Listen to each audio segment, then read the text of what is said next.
You ever considered that maybe there's another way to look at this? Maybe he did mean what he said.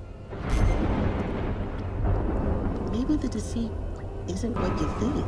He owes me What do you think he owes you? every damn breath in his body.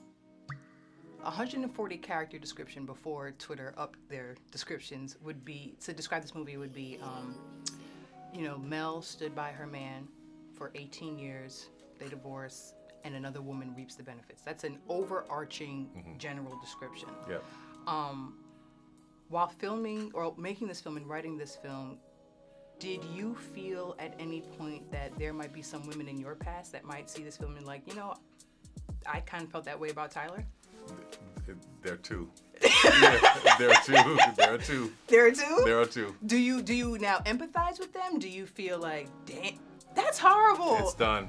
But no, these weren't long relationships. These were just short dating times. These weren't like years of relation. No. Were you guys together for less than 6 months, a year, or? Maybe a year and a half. Okay. Yeah. And do you see their point of view a bit better now, or is it kind of like, oh?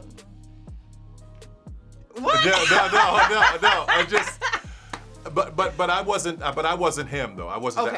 I was always working. I was always hustling. I always had a job. I wasn't him that I didn't have a record. So there were circumstances that caused him to be in the situation that he was in. But so no, it would have been a different situation. Okay. Yeah. You went deep, right? Shanika went right to it. I mean, listen, we only got 60 seconds. So my next question is, so many times a man might cause strife in a woman's life. And when a woman has a visceral emotional reaction, it gets umbrellaed under the term of crazy. That's what men say, oh, she's just crazy. She just bugging. Do you feel like your film Acrimony will validate women in their emotional reaction, or do you feel like it will only solidify just how emotionally unstable and crazy some women are? Well, let's just talk about this woman in particular, because she really has a problem. It's borderline personality disorder, and that is a real diagnosis, a clinical diagnosis for people that only see it their way. They only are able to see it their way, and it's born in trauma. They don't even realize they have it. They have it from childhood, and they grow up and they carry it into relationships, and alcohol or anything like that can exacerbate it and make it worse. So she is seeing it clearly and believing it in her heart that this is what it is. So she feels very, very normal. She believes it.